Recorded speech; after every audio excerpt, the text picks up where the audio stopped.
Então, esse foi um tema que nós tivemos que debater. Outra questão era a questão das redes. Porque como nós temos o sistema, ele foi dividido, né? O municipal cuida de uma parte da educação, etc., começou a se discutir como é que ficaria isso. Ora, pode continuar ficando responsável. O problema é que nós temos que pensar que a educação é um direito de todos, em todos os níveis. E isto é uma responsabilidade do Estado brasileiro. Portanto, deve ele ter um instrumento de articulação. Então, esse era o grande debate.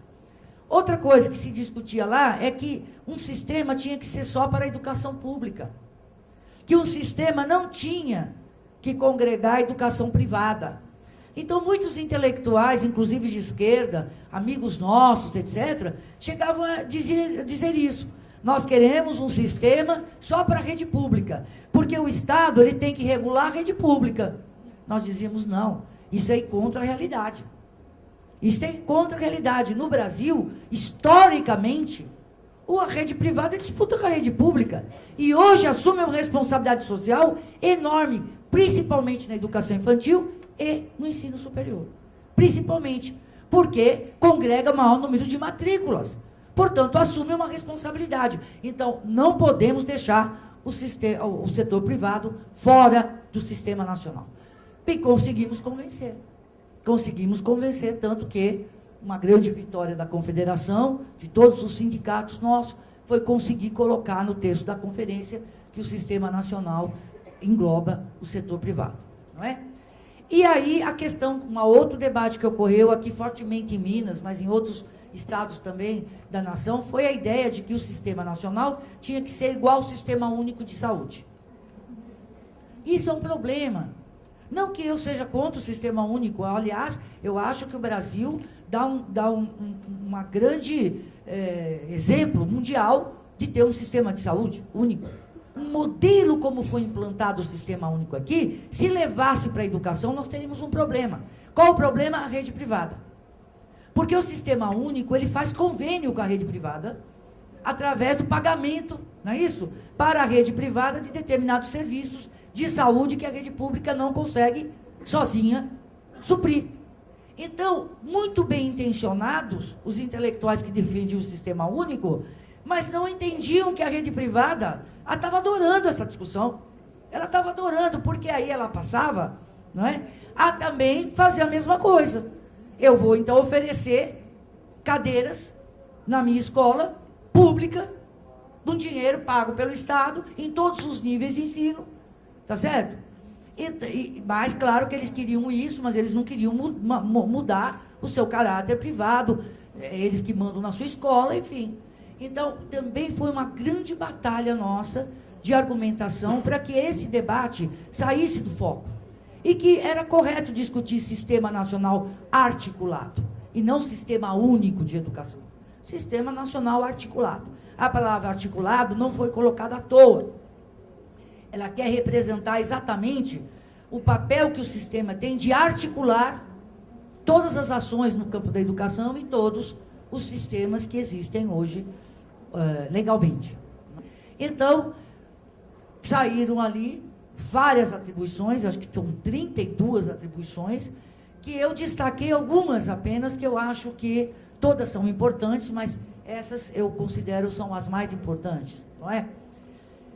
Que é a garantia da organização estudantil e sindical, o sistema deve garantir, né, a gestão democrática, do ponto de vista mais amplo possível, a criação do Sistema Nacional de Avaliação da Educação Básica e Superior, não é? A definição do custo aluno e financiamento da educação pública, estipulando 10% do PIB, não é? E aumentando o percentual dos estados e municípios, e colocando a lei de responsabilidade educacional, né? E colocando princípios de que o secretário de educação ele tem que saber quanto representa a verba que ele recebe. Política de valorização dos profissionais de educação, plano de carreira para os profissionais da educação pública e privada, organizar a distribuição dos recursos conforme plano de prioridades, convencionados e assumidos no sistema nacional, levando-se em considerações as particularidades, implementação da dedicação exclusiva e aperfeiçoamento da qualificação previstas em contrato, avaliar as debilidades e atuar no sentido de solucioná-las. Então, a ideia do sistema, tanto no financiamento, como na questão da qualidade, como na questão da avaliação, é fazer com que você consiga olhar a educação nacional, município a município, estado a estado, estabeleça planos e metas gerais, observe quais estados e municípios precisam de determinados incentivos para cumprir determinadas metas, e aí o Estado brasileiro tem que ser aquele que propicie, né, a efetivação dessa política. E o sistema tem que também avaliar e acompanhar essa implementação. Nós temos que dar um novo caráter. Se a gente fizer um novo PNE, sem ter um sistema nacional e dar um novo caráter político a esse PNE, nós vamos passar 10 anos e, novamente, vamos dizer que nós não conseguimos cumprir as metas. Eu espero ter contribuído com a informação da importância que foi essa deliberação para nós, da educação, setor público e privado, e da importância política que é nós garantirmos que isso se torne realidade, né? Porque nós precisamos fazer com que isso, que é a vontade, ou que foi a vontade política de amplos setores que debateram a educação, seja respeitado pelos legisladores brasileiros que vão discutir o PNE e vão criar o Sistema Nacional. Eu soube que o ministro já tem o projeto de lei para enviar para a Câmara dos Deputados, criando formalmente o Sistema Nacional de Educação. Ele disse que gostaria que esse fosse o último ato dele como ministro, né, enviar à Câmara o sistema. A formulação dele está muito precisa com aquilo que foi decidido na conferência, o que a gente considera que ele respeitou, né, a vontade de todos que estavam lá. Muito obrigado. A seguir, você confere o Simpre em Movimento.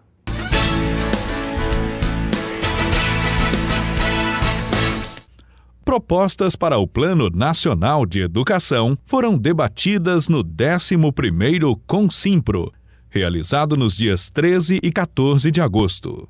O congresso, promovido pelo Sindicato dos Professores, em parceria com a Universidade Estadual de Minas Gerais, reuniu cerca de 600 professores. O 11º Consimpro, ele foi importante para o debate na educação, não só no estado de Minas Gerais, mas como referência também para o Brasil, pois ele é oriundo dos debates que aconteceram em níveis municipais, estaduais e nacional, que formataram o documento final da CONAE. Olha, nesse Consimpro nós tivemos professores do estado inteiro, representando todos os níveis de educação. Educação infantil, fundamental, educação média, ensino superior. E temos certeza que todos os professores que participamos do Consimpro iremos lutar para que, no ano 2011, nós aprovemos no Congresso Nacional um Plano Nacional de Educação que tenha como vista a qualidade e a valorização do professor. O palestrante Gaudêncio Frigoto, professor da Universidade Estadual do Rio de Janeiro, abordou o processo de mercantilização da educação no país e as resistências à regulamentação do setor privado. A questão central do professorado, e nós discutimos isto nesse congresso, é a transitar da consciência de pertencer aos trabalhadores da educação e dos trabalhadores em geral do Brasil para uma consciência do que isto significa. Então, o professor hoje ele vem sendo violentado de várias formas. Então, o professor é um dador de aulas, um decodificador, um PowerPoint, como se disse aí.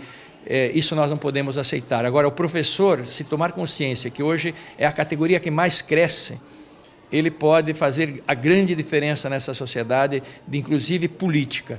O Consimpro também debateu em oficinas temas como a desnacionalização da educação, a violência na escola, a educação à distância e a formação de professores. A gente fica por aqui, mas para saber mais sobre o Sindicato dos Professores é só visitar o nosso site. Envie sugestões e críticas para o endereço extraclasse@simprominas.org.br.